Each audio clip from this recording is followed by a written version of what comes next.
இன்னும் போராடுறாங்க. அடி வாங்கி அட்மிட் ஆனவங்க, கை கால் உடஞ்சவங்க, மண்டை உடஞ்சவங்க, ஹாஸ்பிட்டலில் இருக்கிறவங்க இருக்கிறாங்க. பல விதத்தில் அத்துமீறலில் சிக்குண்ட பிள்ளைகள் இருக்கிறாங்க, பாய்ஸ் அண்ட் கேர்ள்ஸ். இப்போ அவங்களுக்காக அவங்க என்ன ஜெபம் பண்ணுவாங்க? அவங்க நம்ம ஜெபம் இப்படி ஆவிக்குரிய மாதிரியே பேசிட்டோம். அவங்க என்ன கோரிக்கை வைக்கிறாங்க?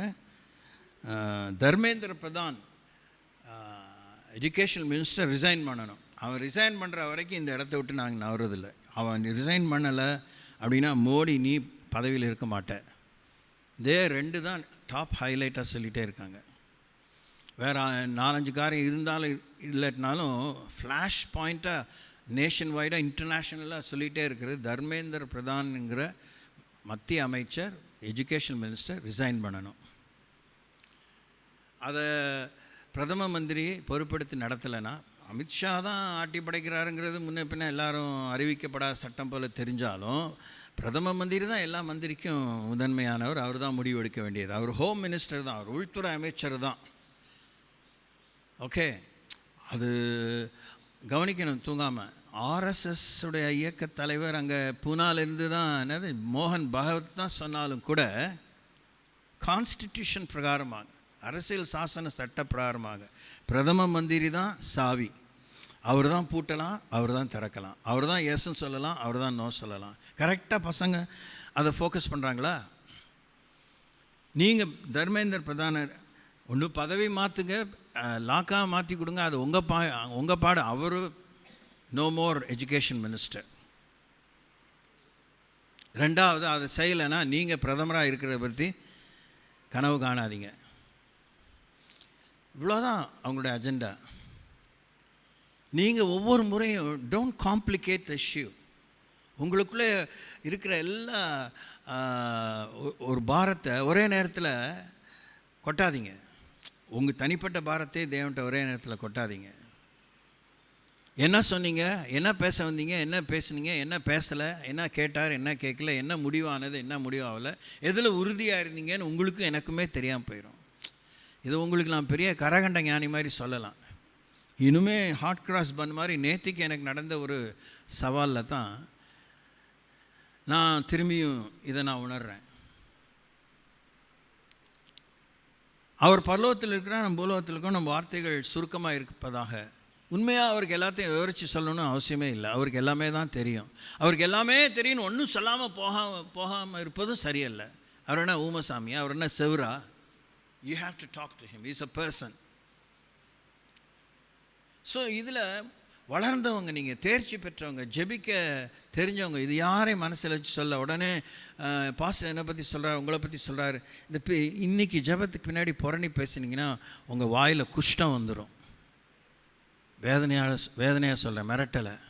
போதும் உங்கள் புரணி. Shame on you. உங்களால் தேவனும் மகிமைப்படல, பிசாசு மகிமைப்பட்டால் நீங்களும் வளர்ந்த பாடில்லை, நீங்களும் ஆசீர்வதிக்கப்பட்ட பாடில்லை. இஞ்சி தின குரங்கு மாதிரி தான் வந்து உட்காந்துருக்கீங்க. அதெல்லாம் சொல்லிவிட்டா எங்களை எப்படி சொல்லலாம்? எனக்கு தான் கஷ்டமாக இருக்குது சொல்கிறதுக்கு.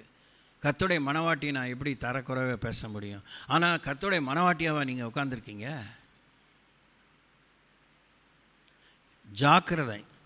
இன்றைக்கி நடந்த ஜபத்துக்கு பின்னே யாராவது வெளியில் போய் ஒருத்தி பேசுனீங்க, தொலைஞ்சிங்க. அதோடு உங்களுக்கு குழி நீங்களே வெட்டிக்கங்க. என்ன நக்கல் பண்ணுறீங்களா சபைக்கு வந்து?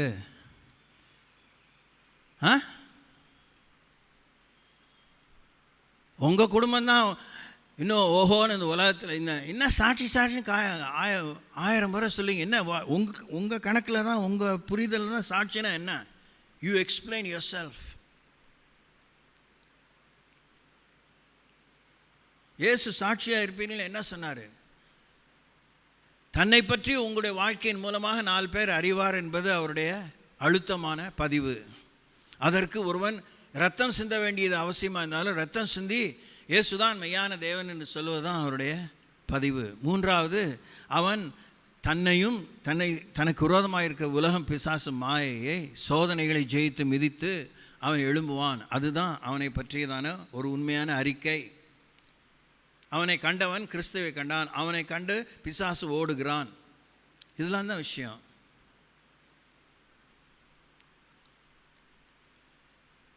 இவ்வளோ போதங்கள் 40 வருஷமாக கேட்டு you are not so clear about basics, அடிப்படை விஷயங்களை பற்றி உங்களுக்கு இன்னும் தெளிவில்லை. உங்கள் லைஃப் இன்னொருத்தரோட கம்பேர் பண்ணாதீங்க. That's none of your business. அது உங்களுக்கு எந்த விதத்திலும் பிரயோஜனமாக இருக்காது. நீங்களும் நானும் பிதாவை மாத்திரம்தான் பார்க்கணும். பிதாவின் வலது பார்சத்தை பார்க்கணும், கிறிஸ்துவை பார்க்கணும், தூய் ஆவியானவரை பார்க்கணும், வேத வசனத்தை பார்க்கணும், ஆட்டுக்குட்டியான ரத்தத்தை பார்க்கணும், ஆண்டோடைய ஒத்தாசை நிறைந்த ஆவி நிறைவை பார்க்கணும். வேறு எதையுமே நம்ம பார்க்குறதுக்கு உரிமையே கிடையாது. தூதருடைய உதவியை நம்ம பார்க்கவே கூடாது. You don't have to speak to angels. We are not permitted. நமக்கு அனுமதியே கிடையாது, உரிமையே கிடையாது. நாம் இயேசுனிடத்தில் பேசணும், பரிசுத்தாவின் துணையை கொண்டு இயேசுவின் மூலமாக பிதாவிடத்தில் பேசணும். பிதா தான் பார்த்து அனுப்புவார். ஏற்கனவே அப்பாயிண்ட் பண்ணியிருக்கிறாரு. இவ்வளோ விவரங்களை காலங்காலமாக சொல்லிகிட்டே இருக்கிறோம். கோடி கோடியாக பெண்கள் உங்களை சுற்றி மடிந்து கொண்டே இருக்கிறார்கள். சாபங்களிலே, பாவங்களிலே, விக்கிரக ஆராதனையிலே, விபச்சாரத்தில், வேசித்தனத்தில், வறுமையில், குடும்ப தொல்லையிலே, சரீர உபாதைகளிலே, சாஸ்திர சம்பிரதாயங்களிலே,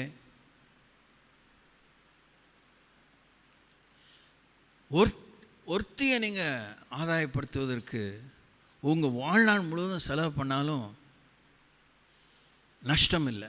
தேவன் அதை ஒன்றும் ஆஹா நீ 1000 பேரை சம்பாதிக்க வேண்டியிருந்துச்சு, நீ என்ன ஒன்றே ஒருத்தியை கூட்டிகிட்டு வந்துட்டு பெரிய கணக்கு காமிக்கிறேன்னு அவர் நினைக்க மாட்டார்.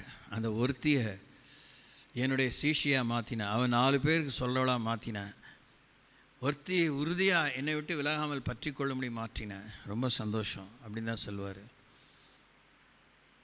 ஒருத்தியை கூட உருப்படியாக ஆதாயப்படுத்தாமல் 4 பேருக்கு சொன்னேன், 4000 பேருக்கு சொல்கிறேங்கிறது மேட்டர் இல்லை. ஒரே ஒரு ஜப விஷயத்தில் ஜெயம் கொள்ளுங்க, ஒரே ஒரு மாம்ச விஷயத்தில் ஜெயம் கொள்ளுங்க, ஒரே ஒரு குணம். ஆவின் கனி நவ சுவை உள்ளது. ஒரு சுவை உள்ள கனியை கொடுப்பதற்கு நான் கூட இப்போ வச்சதுலேருந்து ஒரு கிட்டத்தட்ட ஒரு 3 to 4 months இருந்திருக்கும். ஒரு 3 விதமான வாழை மரத்தை வச்சுருக்கிறேன். 1 2 3 இல்லை 4 விதமான வாழை மரம் வச்சுருக்கிறேன். யோசிப்பேன் சில நேரத்தில் தண்ணி விடும்போது, எது முந்தி தார் போட போகுது, எது பழம் கொடுக்க போகுது, ஏதாவது ஒன்று கொடுத்தா பரவாயில்ல. ஆனால் யோசிப்பேன், ஏதாவது ஒரு மரத்தை ஒழுங்காக நட்டு அது ஃபுல்லாக கனி கொடுக்கறதுக்கு அது ஃபுல்லாக நேரத்தை செலவழிச்சிருக்கலாம். தோட்டக்கலையில் தோட்டம் நிறைஞ்சி எல்லா செடியும் வச்சுட்டேன், எல்லாம் வளர்ந்துடும், டக்குன்னு கொடுக்காது. ஆனால் பேராசை தான். இது இல்லைன்னா அது வந்தால் பரவாயில்ல, அது இல்லைன்னா இது வந்தால் பரவாயில்ல. உங்களை பற்றி சொல்லலை, என்னை பற்றி சொல்கிறேன். இப்போ நடந்துகிட்ருக்கிறது தான் சொல்கிறேன். ஸோ என் உள்ளத்தில் என்னடா இவ்வளோ நாளாக அதை கவனிக்கிறோமே, எங்கே தப்பு நடக்குது, ஏன் இது சரியாக வளரல அப்படின்னு நினச்சா, ஒரு 17க்கு 40 இல்லை 17க்கு 50 உள்ள ஏரியாவில் அது எவ்வளோ என்னென்ன மரங்களை வைக்கலாம், என்னென்ன செடியை வைக்கலாம், எதுக்கு தூரம் இருக்கணும், அதனுடைய வளர்ச்சியினுடைய தன்மை என்ன, எல்லாம் புரிஞ்சு தான் செய்யணும். நர்சரி கார்டனில் விற்கிதுன்னு சொல்லிட்டு அத்தனை மரம் வச்சா மரம் வளரும்,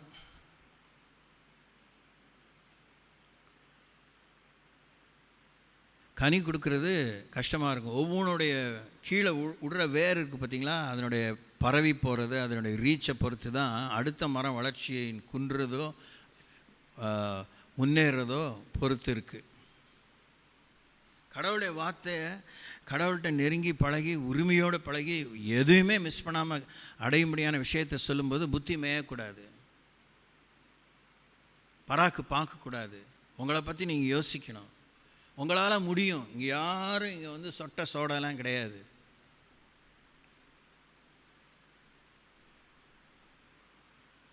ரோசம் இருந்ததுன்னா இது வரைக்கும் நீங்கள் வாழ்க்கையில் முன்னேற்றத்தையும் விடுதலையும் காமிச்சிருக்கணும்.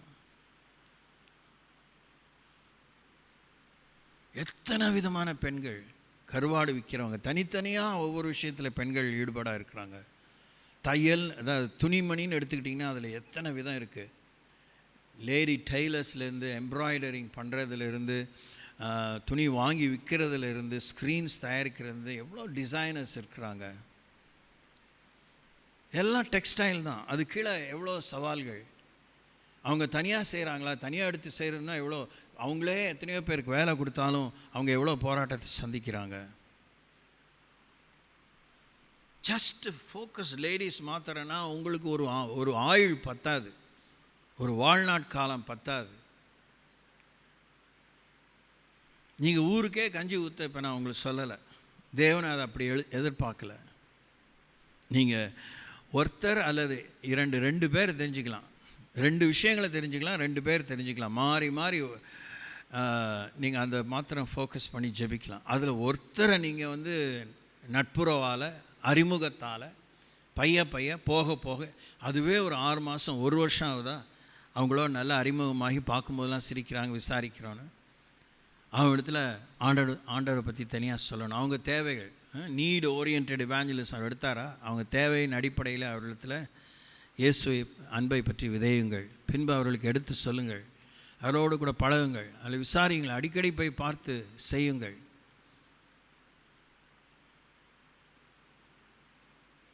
என்றைக்கு 1000 பேருக்கு நான் சொல்லி முடிக்கிறது அப்படின்னு யோசிக்காதீங்க. ஒருத்தருக்கு சொல்லி முடித்து ஒருத்தர் தைரியமாக நின்னதை பார்த்து இன்னொருத்தர் தானாகவே வருவாங்க. Praise Lord. உங்கள் பேரை சொல்கிறதுக்கு நீங்கள் யாரையும் சேர்க்கலைங்க, கர்த்தர் பேரை சொல்கிறதுக்கு தான் நாம் பிரயாசப்படுறோம். அவங்க நம்மளை மதித்து என்ன பிரயோஜனம்? நம்மளை மதிக்க வேண்டிய ஒரு கடவுள், நமக்கு மார்க் போட வேண்டியவர் அவர். Price Lord. நம்முடைய வேலையை நிதானித்து பார்க்கிறவர், நம்ம வேலையை அக்கினினாலே பரிசோதித்து பார்க்கிறவர் கர்த்தர்.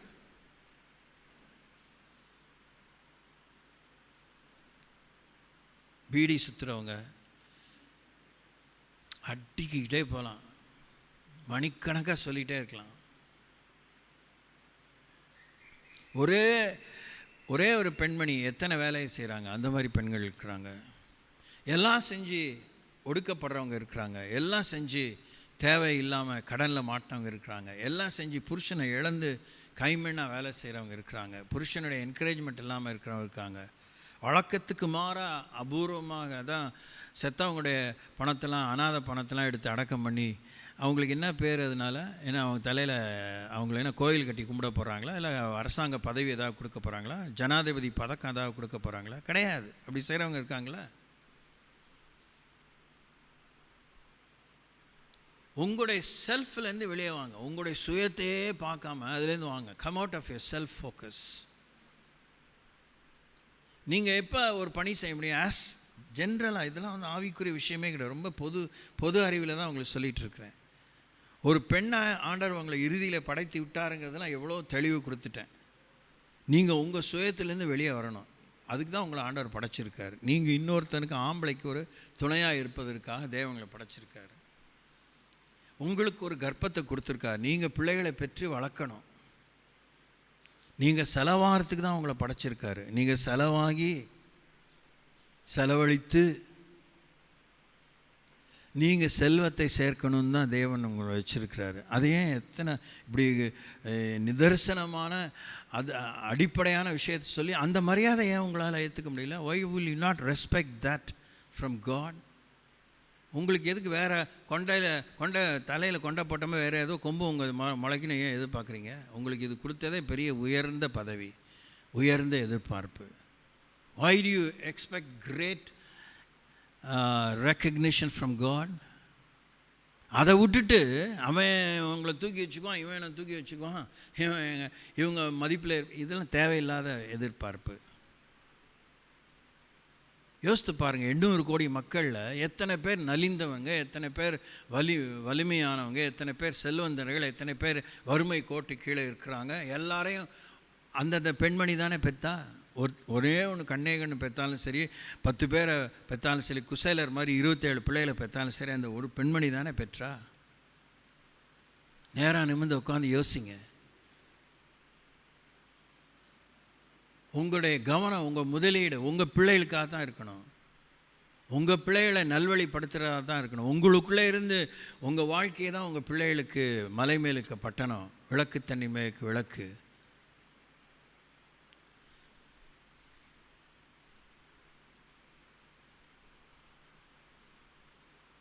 ஒவ்வொரு பெண்மணியும் தேவன் அவ்வளோ, நீங்கள் ஒரு பெரிய பொக்கிஷம், நீங்கள் ஒரு பெரிய என்டர்பிரைஸ் தேவனுடைய கையில்.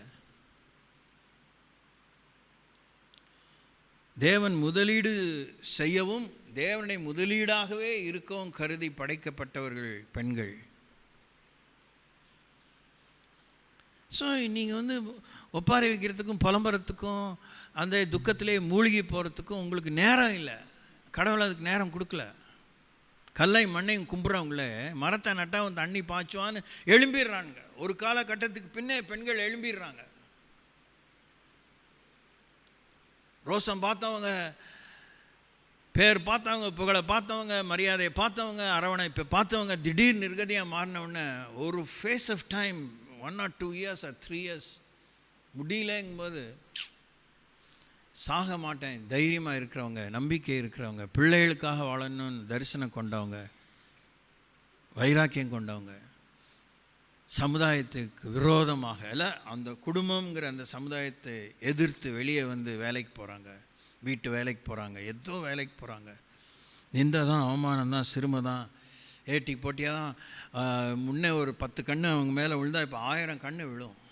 அதெல்லாம் அவங்க போராட்டம் தான். அதெல்லாம் அந்த இப்போ ஃபார் அன் எக்ஸாம்பிள் நம்ம திருச்சி எடுத்துக்கிட்டால் மலைவாசல் ரொம்ப அந்த அண்ணா வளைவிலிருந்து அந்த திருச்சி அந்த கோட்டை வாசல் வரைக்கும் அந்த ஹோல் பெரிய கடை வீதி, தேரடி கடை வீதி, அதெல்லாம் யோசித்து பார்த்திங்கன்னா ஃபுல்லாக பிஸ்னஸ் ஹப்பு தான். அந்த ஒரு எல்லைக்குள்ளே ஒரு பொண்ணு வெளியே போகிறா, கல்யாணம் ஆனவளோ ஆகாதவளோ தனிமையானவளோ, how many eyes look at him. வீட்டிலேயே செல்ல பிள்ளைகளாக வளர்கிற பெண் பிள்ளைகள் இருக்கத்தான் செய்கிறாங்க. ஸோ அவங்களுக்கு அப்படி வாழ்க்கை அமைஞ்சிருச்சேன்னு இவங்க நொந்துக்கிட்டே இருக்க முடியுமா? குத்தம் சொல்லிகிட்டே இருக்க முடியுமா? பல்ல கடிச்சிட்டே இருக்க முடியுமா? திட்டிகிட்டே இருக்க முடியுமா? சவிச்சிட்டே இருக்க முடியுமா? பொறாமை கொண்டு அவங்கள பற்றி புரணி பேசிகிட்டே இருக்க முடியுமா? அவளை பற்றி எனக்கு தெரியாதா? அவங்க வீட்டை பற்றி தெரியாது, அவங்க அப்பனை பற்றி தெரியாது. தெரிஞ்சு என்ன, நீ உன் நிலைமையை பாரு, நீ எழும்பு. நீ ஏற்கனவே ஒரு வீட்டிலேருந்து தெருவுக்கு வந்துட்ட, வர்த்தக உலகத்துக்கு வந்துட்ட, வேணுமா வேணாமா, நீ அழிஞ்சு போகிறதுக்கு இல்லை, உனக்கு ஒரு மாற்றம் கொடுக்கறதுக்கு தான் தேவன் கொண்டு வந்துருக்கா. எழும்பி உன் வாழ்க்கையும் உன் பிள்ளைகளையும் வழி நடத்து, நீ சர்வைவ் பண்ணு. Praise the Lord. தூங்காமல் கேளுங்க, சத்தியம்தான் சொல்கிறேன். எல்லாம் இயேசுவை பார்த்தானே நமக்கு ஆண்டவரை அனுமதிக்கிற. இயேசுவை பார்த்து நடக்கணும், இயேசு போல் மாறத்துக்கு தானே ஃபைனலாக நம்ம லைஃபே. அப்போது அவர் தேவனுக்கு சமமாக அவர் தேவனுடைய ரூபமாக இருந்தும் தேவனுக்கு சமமாக இருப்பதை கொள்ளையாடின பொருளாக எண்ணாமல் அடிமையின் ரூபம் எடுத்து மனுஷ சாயலாகி சிலுவை மரண பரியந்தம் தம்மை தாழ்த்தினார், கீழ்ப்படிந்தவரானார். நாம் பிதான் மடியில் செல்லப்பிள்ளை ஏய் பார்த்து பேசு இப்படின்னு ஆண்டவர் மிரட்டிட்டு இருந்தார் பூமியில் இருக்கும்போது. ஏசுனவங்க பேசினவங்க வேணும் உபயோகிச்சுக்கிட்டவங்க, கருவேப்பிலை மாதிரி தூக்கி போட்டவங்க இயேசு போல தான் மாற முடியல. அதுதான் முயற்சிக்கணும், அதுக்கு தான் உதவி, அதுக்கு தான் அபிஷேகம், அதுக்கு தான் அழைப்பு. இன்றைக்கி மறந்துட்டோம். இன்றைக்கி முழுக்க குழி தோண்டி புதைச்சிட்டு சுயம் எழும்பிருச்சு, உண்டு இல்லைன்னு ஆக்கிறேன்னு இருந்தாலும் நாளைக்கு திருப்பி உணர்த்துவார், மன்னிப்பு கொடுக்குற. தெரிஞ்சுக்கிட்டார் உலக தோற்றத்துக்கு முன்னே, உலக தோற்றம் முதற்கொண்டு நாம் எல்லோரும் வணங்கா கொளுத்துள்ள மக்கள், கடின இதயமுள்ள மக்கள்னு ஆர்பியத்தை தெரிஞ்சுக்கிட்டாரு. சரி பண்ணி தான் கூட்டிகிட்டு போகிறாரு. அதே போல் தான் ஒவ்வொரு சமுதாயத்திலிருந்து தெரிந்து கொண்ட மக்கள் ஆண்டவர் தெரிந்து கொள்ளப்பட்டவளாக இருந்தால், அழைக்கப்பட்டவளாக இருந்தால், வேறு பிரிக்கப்பட்டவளாக இருந்தால், முத்திரிக்கப்பட்டவளாக இருந்தால், கிரயத்துக்கு கொள்ளப்பட்டவளாக இருந்தால், தேவன் அவர்களை சீர் பண்ணி இயேசுவின் சாயலாக மாற்றி தான் கொண்டு போகிறாரு. There is no shortcuts. There is no second plan. வேற ஒரு பாடத்திட்டம் இல்லை. அப்போ இந்த பாடத்திட்டத்தில் படிப்பு ஏறாதவங்களுக்கு எப்படி படிப்பு சொல்லிக் கொடுக்கறது? அனுபவத்தின் மூலமாக தான். அப்போ நம்ம அனுபவம் மிக்கவர்களாக இருக்க வேண்டும். We should be experienced rich people. பண உதவி கொடுக்கணும், அவங்க தங்க காலில் நின்று சம்பாதிக்கிற வரைக்கும். எப்பயுமே பணத்தை கொடுத்துட்ருக்க முடியாது. அவங்கள அனுபவிக்க அவங்களுக்கு வழி வகுக்கணும்.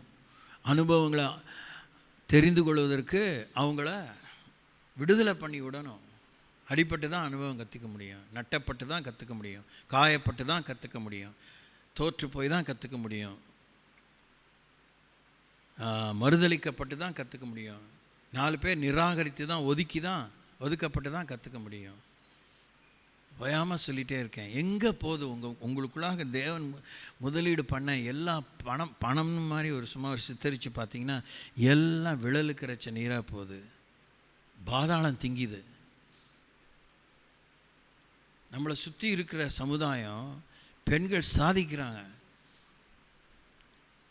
அதுங்க தான் அசுத்தாவியை கும்பிடுதுனாலும் அவரை விட அந்த அசுத்தாவியோட பரிசுத்தாவியர் கேவலமாயிட்டாரா? ரோசம் எதுக்கு உங்களை வெட்டித்தோம்னா இந்த சீன்லாம் விடாதீங்க. உங்களை நீங்களே அடிச்சுக்கங்க. நீங்கள் செருப்பால் அடிச்சிட்டாலும், விளக்கமாத்தால் அடிச்சிட்டாலும், சாட்டையால் உங்களே வெளுத்துக்கிட்டாலும், மங்குன்னு தலையில் விண்ணு வலிக்கிற மாதிரி கொட்டிக்கிட்டாலும், உங்களுக்கு சூடு சொரண புத்தி வந்தால் தான் போச்சு, திருந்துனா தான் போச்சு, கனியை கொடுத்தா தான் போச்சு. உங்களுடைய ஒப்பாரியெல்லாம் துருத்தியில் போய் சேரத்துக்கு விடுங்க. மனுஷன்ட்ட விட்டு, சமுதாயத்திட்ட விட்டு. சமுதாயத்தில் எல்லாருமே அனுதாபப்படுறாங்க. அது 10 பேர் ஆனாலும் 2 பேர் ஆனாலும், ஒருத்தியை விழுங்கி இன்னொருத்தி மேலே வரணும் தானே உலகத்தில் பார்க்குறாங்க. அந்த உலகத்தில் தான், அந்த மாதிரி உலகத்தில் தான் தேவன் நம்மளை வச்சுருக்காரு. என்ன சாட்சி அதில்? ஒருத்தன் உன்னை விழுங்க பார்த்துட்டே இருப்பான், உன்னை ஒருத்தன் காட்டி கொடுக்க உங்கூடயே இருப்பான், உன்னை ஒருத்தன் வித்து போட பார்ப்பான், ஒருத்தன் கால் வாரி விட பார்ப்பான். அவங்க மத்தியில் தான் அவனை அனுப்புகிறேன். ஓநாய்களுக்குள்ளே ஆடுகளை அனுப்புகிறது போல் நான் உங்களை அனுப்புகிறேன் அப்படின்னு தானே சொன்னார். என்ன உங்களை அப்படியே மதிக்கிற, தூக்கி இடுப்பில் தூக்கி சுமக்கக்கூடிய ராஜாத்தி கண்ணே மணியே அப்படின்னு தூக்கி சுமக்கிற மத்தியில் ஆண்டவர் அனுப்பியிருக்காரு. என்ன எதிர்பார்க்குறீங்க? தப்பாக கடவுள்கிட்ட எதிர்பார்க்குறீங்க. ஆனாப்பட்ட எஸ்தரை தான் ராஜாத்தி ஆக்கிட்டார். ஆக்குனதும் ஆக்காமல் திடீர்னு புசுக்குன்னு இந்தாடி உனக்கு சரியான வேலை இருக்குது, என்ன அங்கே போய் எப்போ பார்த்தாலும் பாயசம் அது தின்னு என்ன நினச்சிட்டு இருக்க?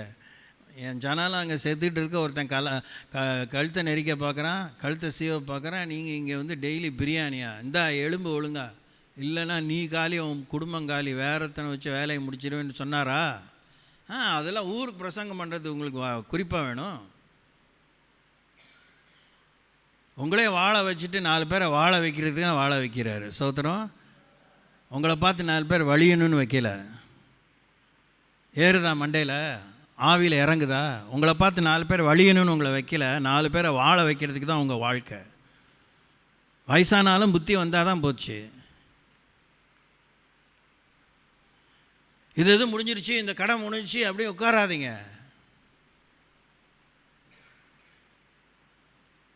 என்ன யோசனைகள் உங்களுக்குள்ள?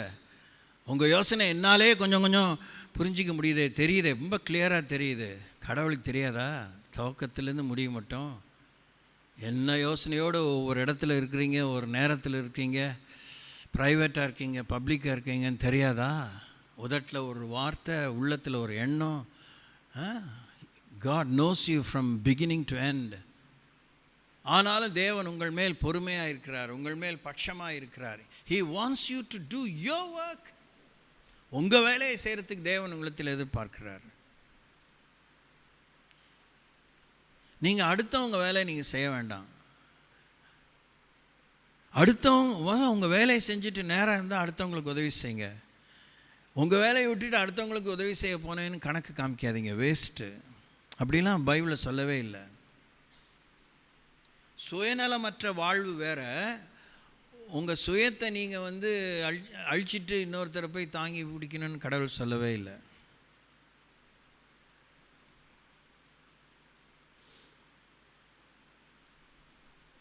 தன் சொந்த மாம்சத்தை பகைத்தவன் ஒருவனும் இல்லையேன்னு பரிசுத்தாவின் எழுதுனா, பரிசுத்தாவின் இருக்குன்னா கிறுக்கா?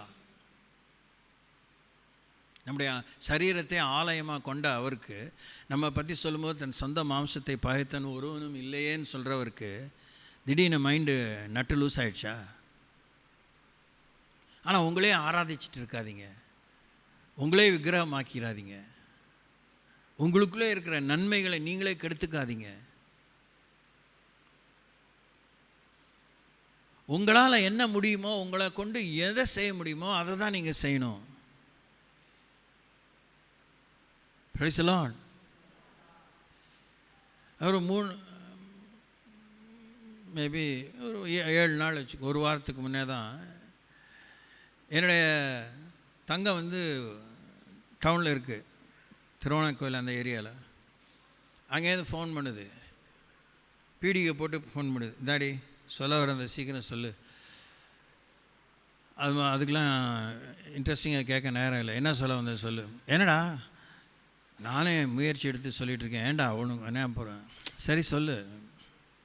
உனக்கு இவங்கள தெரியுமா, சொல்ல வந்தது சொல்லுன்னு. அவங்களுக்கு தெரிஞ்சு என்ன தெரியாமல் என்ன. What you want to tell me. நமக்கெல்லாம் டீச்சராக தான், நமக்கு எல்லாரும் சொல்லாத, உனக்கு டீச்சராக தான். எனக்கு நாங்கள் படித்த சென்ட் மேரிஸ் தோப்புங்கிற இடத்துல தான் பிறந்தோமா. இப்போ மினிமம் எல்லாமே காலனியில் இருக்க எல்லா பிள்ளைகளும் 5ஆம் கிளாஸ் வரைக்கும் அங்கே படிக்க முடியும். பசங்க தான் 6ஆம் கிளாஸுக்கு அந்த ஸ்கூலை விட்டு வெளியே போகணும். பொம்பளை பிள்ளைங்க 8ஆம் கிளாஸ் வரைக்கும் படிக்க முடியும். நமக்கெல்லாம் டீச்சராக இருந்தாங்கன்னா, நான் உனக்கு மூத்தவன், ஓகே, எனக்கு அப்புறம் தான் நீ படிச்சிருப்ப, சரிதானா? சரி சொல்ல வர இந்த டீச்சர் ஞாபகம் இருக்கா? அப்பா அப்படி சொன்னியா? வர ஆமாம் ஞாபகம் இருக்குது. அவன் உனக்கு கிளாஸ் டீச்சர்? ஆமாம். உனக்கு அவன் கிளாஸ் டீச்சரா? இல்லை. அப்புறம் நமக்கெல்லாம் டீச்சர் என்ன? அவங்க அந்த ஸ்கூலில் அவங்க டீச்சர். ஓகே, இப்போ என்ன சொல்ல வந்தேன்? அவங்க அவனை பற்றி ரொம்ப விசாரித்தாங்க, அவங்க பார்த்தான். அதை சொல்லிட்டு போயிருக்கலாம்ல, இதுக்கு ஊரெல்லாம் சுற்றி அதெல்லாம் சொல்லி. ரைட்டு, என்ன விசாரித்தாங்க அப்படின்னு. உங்கள் தம்பி வந்து சரி உங்கள் அண்ணன் வந்து இது மாதிரி கடவுளை வேலையை செய்கிறாங்களே. ஆமாம் சொல்லியிருக்க வேண்டியது. ஆமான்னு சொல்ல வேண்டியது தானே. அது எப்படி அவங்களுக்கு தெரியும் அப்படின்னு. நம்ம சபைக்கு அந்த அப்துல் கலாம் ஸ்ட்ரீட்டில் ஒரு அம்மா டீச்சர் பார்க்க போவோம்ல, அந்த டீச்சர் மூலமாக தான் கேள்விப்பட்டு நான் ஊழியத்தில் இருக்கேன்னு. ஜாமணிக்கு சொல்லு அப்படின்னு.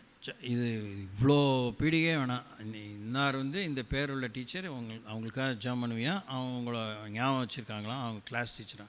Okay thank you. ஆனால் இவ்வளோ டீட்டெயில் பெண்களுக்கு சொல்லணும்னு ஆசை. அப்போ தான் ஆறும்.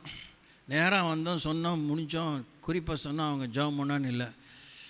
எல்லா கனெக்ஷன் கொடுத்த கடைசியில் இத்தினோண்டு புல்கோண்டாக இருக்கும். அதாவது அப்பளம் வந்து இத்தினோண்டாக இருக்கும், எண்ணெயில் போடணும். இதான் வேணாங்கிறேன். சோத்திரம் சோத்திரம் சத்தமே இல்லை. கர்த்தர் வானத்தில் இருக்கிறார், நீங்கள் பூமியில் இருக்கீர்கள். ரெண்டு இடத்துலையும் பூரி இல்லை. உங்கள் வார்த்தைகள் பூரியாகவும் பெரிய அந்த என்னது ஷோலா பத்ரா மாதிரி அந்த பெரிய ஒரு பூரி ஒன்று அது மாதிரி இருக்க வேண்டாம். உங்கள் வார்த்தை சுருக்கமாக இருக்கப்போ தான் சொல்லியிருக்காரு. ஸ்தோத்திரம் ஸ்தோத்திரம் அல்லேலூயா. ஆமாம், கொதிக்கிற எண்ணெயாக இருந்து எதையாவது போட்டு உடனே பூரி மாதிரி பெருசாக்கிறாதீங்க. நாங்கள் சமையல் அறையிலேருந்தே பழகிட்டோம் அப்படிலாம் சொல்லாதீங்க.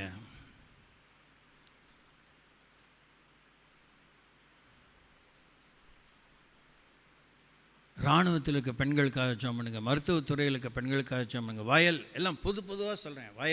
வயல்வெளிக்கு அடுத்த தோட்டங்களுக்கு அடுத்த அந்த இடத்துல வேலை செய்கிறவங்களுக்காக, குடிசை தொழில், cottage industries, everywhere there are women. ஆத்தங்கரையில் ஆடி மாதம் ஆரம்பிச்சிருச்சு, எல்லா ஆத்தங்கரையிலும் குளத்துக்கரையிலும் தான் பெண்கள் போகிறாங்க. என்னத்துக்கு தேவை அவங்களுக்கு? அவங்கள பற்றி அப்படி ஏதோ ஒரு தவறான நெருக்கடி அவங்க மேலே வச்சு, பலவந்தத்தை வச்சு, அவங்க இப்போ இதை கழட்டுறேன், அதை துவைக்கிறேன், இதை சுத்தம் பண்ணுறேன், அதை பண்ணுறேன். ஆடி வெள்ளினா அந்த பொண்ணு அப்படி இருக்கணும். என்ன கட்டாயம்? ஆடி வெள்ளி பொண்ணுக்கு மாத்திரம் தான், பையனுக்குலாம் அவனை கட்டினவனுக்கு இல்லையா? அது மாதிரி புரட்சிகரமாக யோசிச்சது மாத்திரம் இல்லை, ஒரு பெண்ணுக்கு உதவியாக ஆதரவாக இருங்க. நமக்கு கர்த்தருடைய நாமத்தினால கர்த்தர் கையில் உபயோகமாக இருக்கிறதுக்கும் கர்த்தரை உபயோகிச்சுக்கிறதுக்கும் சில விஷயத்தில் ரிஸ்க் எடுக்கவே மனசே இல்லை. வாய் தான்.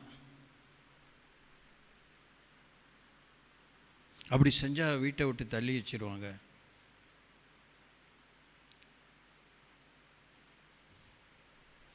தூங்காமல் கேளுங்க. இன்னும் கொஞ்சம் கடினமாக தான் இருக்கும் கேட்குறதுக்கு. எவ்வளோ உங்களுக்கு சவால் இருக்குது. அதெல்லாம் நீங்கள் செய்ய தவறி விட்டு, செய்ய மனசு இல்லாமல், செய்ய தெளிவு இல்லாமல், செய்ய முயற்சியே இல்லாமல், ஒருத்தியால் முடியலன்னா 4 பேரால் முடியும்ல. 4 மாடு ஒன்றா சேர்ந்தால் நரியால் எதாவது செய்ய முடிஞ்சா? சிங்கத்தால் எதாவது செய்ய முடிஞ்சா? செய்ய முடியல. 4 பேர் சேர்ந்து ஒரு காலம் முழுசும் ஜெபம் பண்ணுங்க. ஒரு ஆலோசனை பிறக்கட்டும், தேவன் விடுதலை கொடுக்கட்டும். அதுக்கு வெள்ளைக்காரி எங்கேயோ ஒருத்தி பறந்து வந்து தான் எங்கள் ரட்சிப்பை கொடுக்கணுமா, விடுதலை கொடுக்கணுமா பெண்களுக்கு? ஏன் அவங்க கதையெல்லாம் கேட்டுட்டு அதுதான் சாட்சி, அதுதான் அறிக்கை, ஹிஸ்ட்ரி, உங்களை பற்றிய சரித்திரம். உங்களை பற்றி என்ன சரித்திரம் படைக்க போகிறீங்க? உங்களை பற்றி என்ன சரித்திரத்தை கொண்டிருக்கீங்க? What kind of history do you have? What kind of history do you want to make? உங்களை பற்றி பரிசுத்தாவினர் புகார் சொல்கிறதில்ல. நீங்கள் எப்படி இப்படி அங்கலாய்க்கிறீங்களோ அதை விட பரிசுத்தாவியானவர் உங்களுக்காக பிதாவினத்திலே பரிந்து பேசுகிறார். பரிசுத்தவான்களுக்கு தேவனுடைய சித்தத்தின்படி ஜெபிக்கிற அவர் உங்களுக்காக பாரப்பட்டு ஜெபிக்கிறார். உங்களுக்கு மனசில் கிராஸை இப்படி அப்படி 1000 காரையும் அலைப்பாயும். ஆனால் பரிசுத்தவான் கரெக்டாக லைவ் ஸ்ட்ரீமிங் மாதிரி ஒன்று உருவி எடுத்து, இதுதான் அவருடைய பிரச்சனை, இதுதான் அந்த குடும்பத்தின் பிரச்சனை, இதுதான் நீங்கள் அவங்கள வச்ச சமுதாயத்தின் பிரச்சனை, இதில் உங்களுடைய சித்தம் நிறைவேறுவதற்கு நீங்கள் உதவி செய்யணும். கர்த்தராகிய இயேசுவே, கர்த்தராகிய இயேசு வரப்போகிற நன்மைகளுக்குரிய மகா பிரதான ஆசாரியர் உங்களுக்காக அந்த குறிப்புக்காக பரிசுத்தாவினரோடு சேர்ந்து பரிந்துரைப்பார். பிதா அதை கேட்பார்.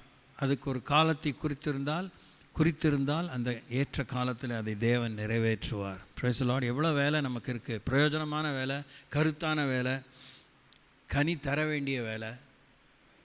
நீங்கள் வெட்டி வேலை செய்யணும் உங்களுக்கு ரொம்ப ஆசை. ஆமாவா இல்லையா? அதை ஒத்துக்குங்க.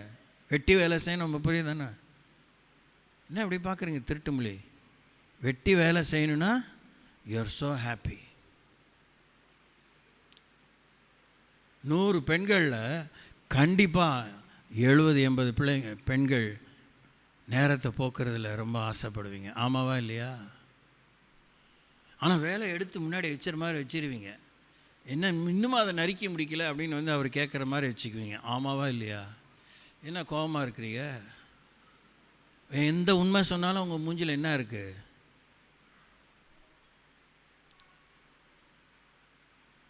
போனோம், அந்த வேலையை முடித்தோம், அடுத்த வேலையை பார்ப்போம், இல்லை அந்த வேலையை முடித்தோம், கொஞ்சம் நேரம் ப்ரீஃபாக ரெஸ்ட் எடுப்போம், வேறு ஒரு காரியத்தை யோசிப்போன்னு இருக்கா? காலையிலேருந்து மத்தியானம் வரைக்கும் கிச்சனில் தான் கிடக்கிறேன், எனக்கு என்ன ஓய்வு ஒழிசல் இருக்குது? எதுக்கு நீங்கள் அவ்வளோ நேரம் கிடக்கணும்? இன்றைக்கி தான் நான் பொரியல் பண்ணியிருக்கிறேன், சாம்பார் வச்சுருக்கிறேன், மோர் இருக்குது, எனக்கு வேணுன்னா அப்பளம் பொரிச்சிக்குவேன், சாதம் வடிச்சிருக்கிறேன், ராத்திரி வரைக்கும் எனக்கு வேண்டிய காரியத்தை ரெடி பண்ணி தான் வந்திருக்கேன். எதுனா எனக்கு பெருமையா? இல்லைன்னா நான் பட்னியாக இருக்குங்களா? காசு செலவு பண்ணி சாப்பிட்டா எல்லா நேரத்திலும் ஒத்துக்க மாட்டேங்குது. புரியுதா உங்களுக்கு?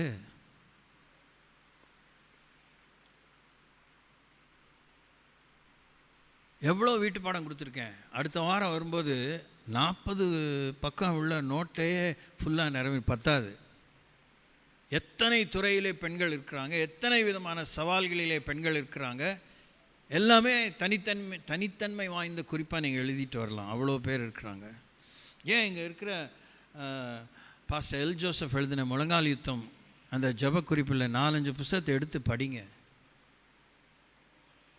எவ்வளோ டிஃப்ரெண்ட் சேலஞ்சஸோட பெண்கள் இருக்காங்க. மலைவாழ் மக்கள் மத்தியில் இருக்க பெண்களை யோசிச்சு பாருங்கள். என்ன அவங்களுக்கு நம்பிக்கை இருக்குது? அதுதான் அவங்க அதே வாழ்க்கையிலே மூழ்கிடுறாங்க. குகையிலே வாழ்ந்து கொஞ்சம் வெளியே வந்தோம், கொஞ்சம் நேரம் சூரியனை பார்த்தோம், திரும்பி அதுக்குள்ளே போயிடலாம், அந்த குடிசைக்குள்ளே இருக்கிறாங்க. தரையோடு தரையாக தான் இருக்குது. இவ்வளோதான் ஹைட் அவங்க குடிசையே. இவ்வளோ நுழைஞ்சு தான் போகணும். இப்படிலாம் மண்ணே டமால் இங்கே அடி வாங்க வேண்டியதுதான். அதான் அவங்க வாழ்க்கை.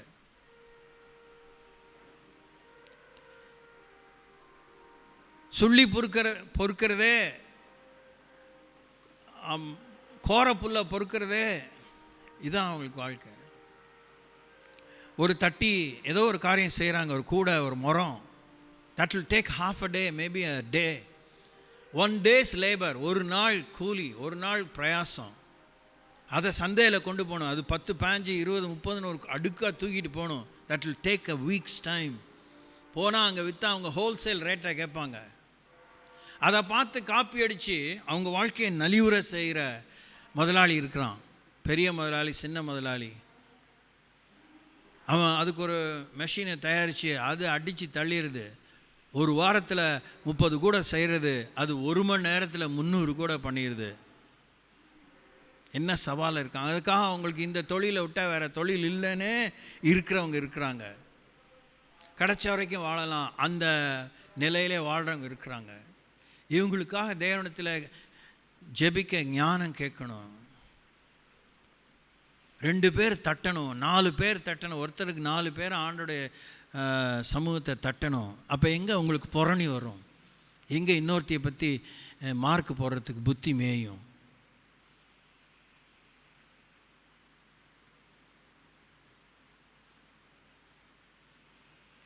வெளியில் போய் பாருங்கள். அப்படியே வீட்டுக்குள்ளேயே சௌகரியமாக இருந்துட்டு வெளியில் இந்த வேகாத வெயிலில் போயிட்டு வர பெண்களை பாருங்கள். பஸ்ஸில் போகிறீங்களே, அந்த ரயில்வே மேம்பாலம் வரும்போது வெள்ளரி பிஞ்சு விற்கிறவங்க, கூறு போட்டு விற்கிறவங்களும் யோசித்து பாருங்கள். அந்த வட இந்தியாவிலேருந்து வந்து ஒவ்வொரு அந்த டிராஃபிக் லைட்ஸில் நின்று பலூன் விற்கிறவங்க, அது இது விற்கிறவங்க யோசித்து பாருங்கள். அந்த பிள்ளைகளோட தினோண்டு ஒன்று வாண்டை இங்கே ஒன்று சுமந்துக்கிட்டு இங்கே ஒன்று சுமந்துக்கிட்டு, வாட் அ ட்ராஜடி. இதுக்கெலாம் நம்ம பாரப்படத்துக்கு தேவன்கிட்ட ஞானம் கேட்கணும். எல்லாருக்கும் ஒரே நேரத்தில் ஜெபம், எல்லாரையும் சந்தின்னு சொல்லிட்டா முடிஞ்சிருச்சு ஒரு ஜெபம்.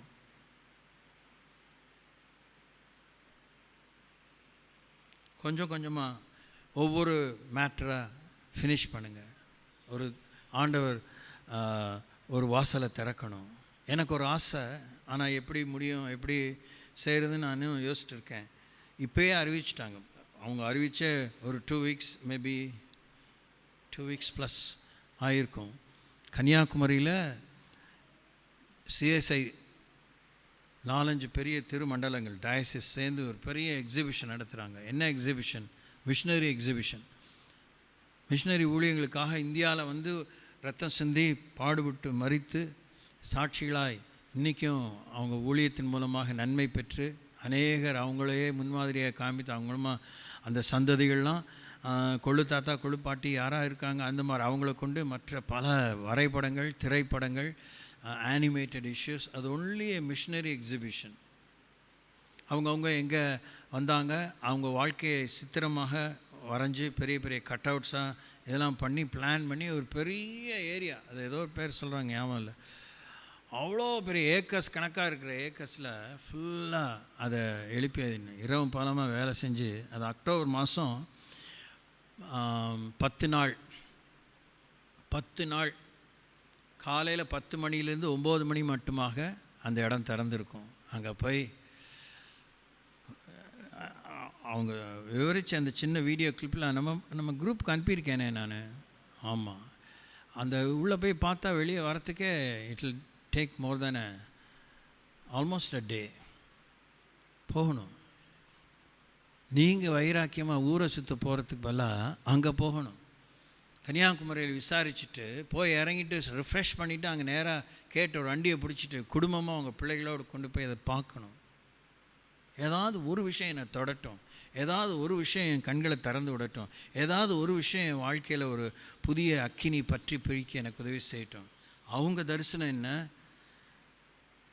அந்த கன்னியாகுமரி, திருநெல்வேலி, நாகர்கோயில், அந்த கிட்டத்தட்ட விருதுநகர் வரைக்கும், தூத்துக்குடி, அந்த ஹோல் சவுத் பெல்ட்லேருந்து இன்னொரு பெரிய சேனை அளவான மிஷினரிகள் எழும்பணும் சிஎஸ்ஐ சபைகளில் இருந்துங்கிற தரிசனம் தான் அவங்களுக்கு. இன்னும் மற்றவங்களும் அதை கண்டு பிரயோஜனம் அடையணும் அப்படிங்கிறது அவங்க தரிசனம்.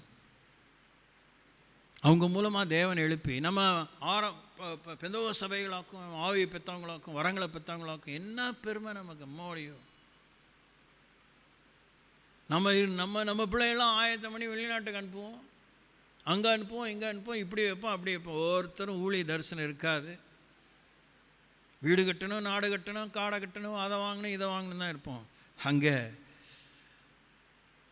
வீட்டுக்கு ஒருத்தன், அந்த காலத்தில் ரோமன் கேத்தலிக்ஸ் சர்ச்சில் எங்களுக்கெல்லாம் சொல்லி தருவாங்க, வீட்டுக்கு ஒருத்தன் ஒருத்தி கன்னியாஸ்திரியாக மாறணும், சாமியாராக போகணும், அந்த குடும்பம் தழைக்கும், அந்த சந்ததி தழைக்கணும்.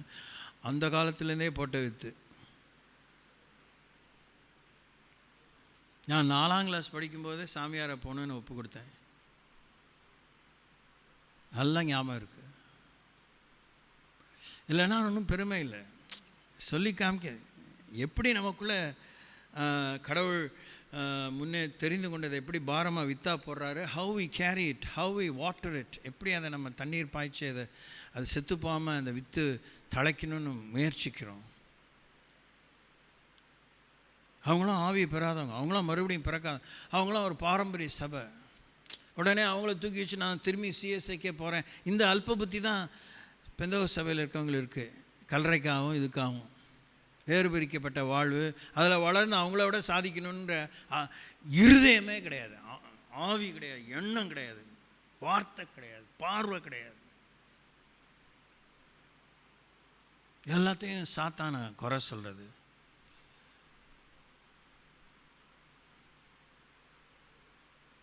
அந்த மாதிரி ஒரு இடத்துலேருந்து தான் டாக்டர் அசோக் குமார் டாக்டராகி கர்த்தருடைய சந்திப்பை பெற்று மிஷினரியாக ஜெம்ஸில் இருந்துட்டு தேவனுடைய அழைப்பை பெற்று மறுபடியுமாக திருப்பத்தை கண்டு வாரணாசியிலிருந்து காட்மண்டு வரைக்கும், காசி டு காட்மண்டுன்னு ஒரு ஊழியத்தை ஆரம்பிச்சு. இவர் ஒருத்தர் பல நூற்றுக்கணக்கான ஆயிரக்கணக்கான மிஷினரிகளில் அவர் ஒருத்தர்.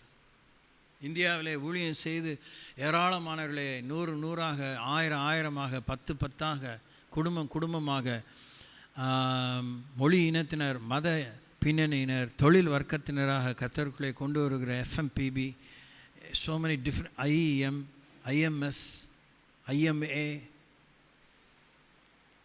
India Everyhum Crusade, EU,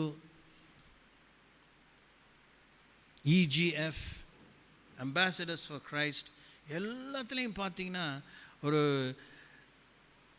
தென்னிந்தியாவில் அந்த திருநெல்வேலி மாவட்டம் அந்த எல்லையில் இருக்கிறவங்க ஒருத்தங்க இருப்பாங்க, பயணியராக இருப்பாங்க. அதே மாதிரி தான் கேரளாவும். தோமா அங்கே ஊழியம் செய்யறதுனால கேரளாவிலேருந்து அவ்வளோ மிஷினரிகள். இந்த 2 மாநிலம் தான் நம்ம போட்டி போட்டுட்ருக்கோம், யார் ஃபஸ்ட்டு, யார் செகண்ட், யார் ஜாஸ்தி, யார் கம்மின்னு. நாமெல்லாம் இடை சொருகலாக வந்தவங்க. தஞ்சாவூர்லேருந்து கூட கொஞ்சம் போகிறாங்க, திருச்சியிலேருந்து போனவங்க உண்டு, இல்லைன்னு சொல்ல முடியாது, எல்லாம் இப்போ மங்கி போயிடுச்சு.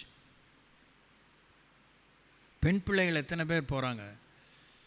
அதெல்லாம் நீங்கள் அட்லீஸ்ட் போய் பார்க்கணும். ஒரு அவேர்னஸ் தான், ஒரு விழிப்புணர்வு தான், போய் பார்க்கணும். வசதியான இடத்துல கட்டிக்கிடும். அவன் காட்டில் போய் இருக்கிறேன், கர்த்தர் சொன்னவங்களை கட்டுறேன், கர்த்தர் சொன்ன பொண்ணை கட்டுறேன், கர்த்தர் சொன்ன பையனை கட்டுறேன்னு வாழ்ந்து ஊழியம் செஞ்சு மடிஞ்சவங்க இருக்கிறாங்க, வளர்கிறவங்க இருக்கிறாங்க. அதே எளிய நிலையில் கர்த்தருக்காக அவருடைய வெகுமானத்துக்காக வாழ்கிறவங்க இருக்கிறாங்க. வெளியில் சொன்னால் வெக்கம், உள்ளே வச்சுட்டா துக்கம். என்ன பெருமை நமக்கு வேண்டியிருக்கு.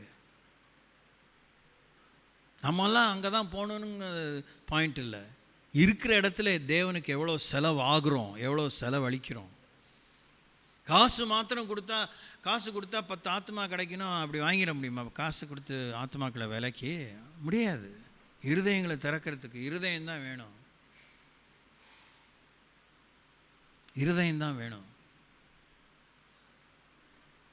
So many thousands and thousands and thousands of ladies are in need. இந்த ஏரியாவிலேயே, இந்த 12 கிலோமீட்டர்ஸ் ரேடியஸில் இருக்கிற எல்லையில் இருக்க பெண்கள் எவ்வளோ பிரச்சனையில் இருக்கிறாங்க. 2 பேரா சும்மா ஃப்ரெண்ட்ஷிப்பு போய் பார்த்து விசாரிச்சுட்டு, அவங்க சும்மா காய்கறி விற்கிறாங்களா, போகும்போதெல்லாம் காய்கறி வாங்க முடியாது, ஒரு முறை வாங்கணும். பேரம் பேசாமல் 10 ரூபான்னு சொன்னால், இன்னும் எல்லா இடத்துலையும் 5 ரூபாய்க்கு நீ 10 ரூபா சொல்கிறேன்னு சொல்லக்கூடாது. 10 ரூபாய்க்கு நீ 5 ரூபா கொடுக்கணும், நீ தாராள பிரபு இருக்க வேண்டாம். 10 ரூபா கொடுத்து வாங்கிட்டு வாங்க. ஐயா அந்த காய் திங்க மாட்டேன், வாங்குங்க, அவங்களுக்கு அதான். அதெல்லாம் நீங்கள் விசாரித்து பார்த்துருக்கீங்களா? இந்த காய் தான் விற்றே பழகிட்டோம் அப்படின்னு சொல்கிறவங்களாம் சின்ன கடை வீதியில் இருக்கிறாங்க. இதெல்லாம் எப்படி எங்களுக்கு தெரியும்? எங்கள் அம்மா கூட்டிகிட்டு போகும்போது, எங்கள் அப்பா கூட்டிகிட்டு போகும்போது, அவர் பெரிய கடை வீதி பக்கத்தில் கூட்டிகிட்டு போவார், எங்கள் அம்மா சின்ன கடை வீதி பக்கம் கூட்டிகிட்டு போவாங்க. அவங்களுக்கு உண்டான இந்த வர்த்தக உலகத்தில் உண்டான ஃப்ரெண்ட்ஸு. அவங்க மகனா, அவங்க மகளா, தாத்தா பாட்டி கூட்டிகிட்டு போவாங்க, அவங்க பேரனா பேத்தியா, எப்படி அவங்க சோஷியலைஸ் பண்ணி எப்படி நண்பர்களை சம்பாதிச்சிருக்காங்க. இவ்வளோ நண்பர்கள் இந்த எல்லையில் சம்பாதிச்சிருக்கீங்களா? அவங்களுக்காக இடைவிடாமல் ஜெபம் பண்ணுங்க.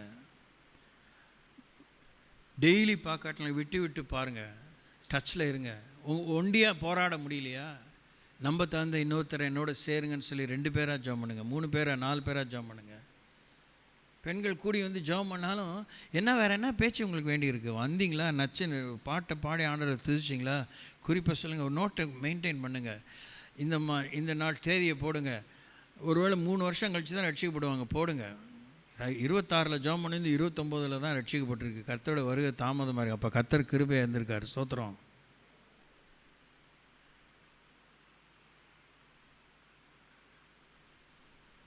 பொறுப்பே வேணாம் அவங்களுக்கு. உங்களை 4 பேர் இடுப்பில் தூக்கி சுமக்கணும். அல்ப புத்தி இது. உங்களை தான், நம்ம எல்லாரையும் தான் ஆண்டவர் தூக்கி சுமந்துட்டுருக்காரு. இதுக்கு மேலே என்ன வேண்டியிருக்கு? எல்லாரும் ஒரு நாள் இறக்கி விட்டுருவாங்க. பெத்த அம்மாவே சுமையை இறக்கி விட்டுரும். ஆமாவா இல்லையா? என்ன இப்படி உட்காந்துருக்கீங்க? Praise the Lord. கை கால்லாம் விலன்னு ஆயிடுச்சு. பார்த்துமா நீ இப்படி நட, பாப்பா நடன்னு. ஆனால் இன்னைய வரைக்கும் கூப்பிட்றவர், வருத்தப்பட்டு பாரம் சுமக்கிறவர்களே நீங்களா என்கிட்ட வாங்க, நான் உங்களுக்கு இளைப்பாறுதல் தருவேன்.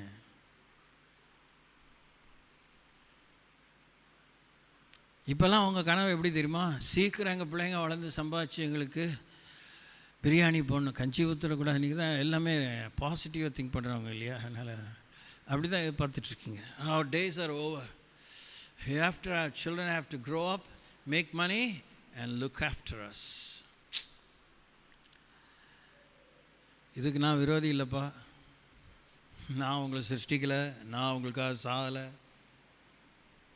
ஐ am not against it. But ஆனால் உங்கள் கடமை நீங்கள் செஞ்சு அவர்கிட்ட போகிறீங்களா, அதான் மேட்ரு.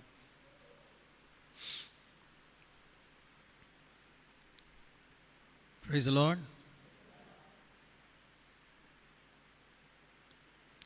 இருக்கிற இடத்துல அப்படியே கண்ணை மூடி புத்தியை மேயாமல் உள்ளிந்திரியத்தில் போய் நான் சொல்கிறதெல்லாம் உள்ளே இருக்கிற காதில் விழணும், உள்ளே இருக்க மனசை தொடணும், அந்த கதவை திறக்கணும்.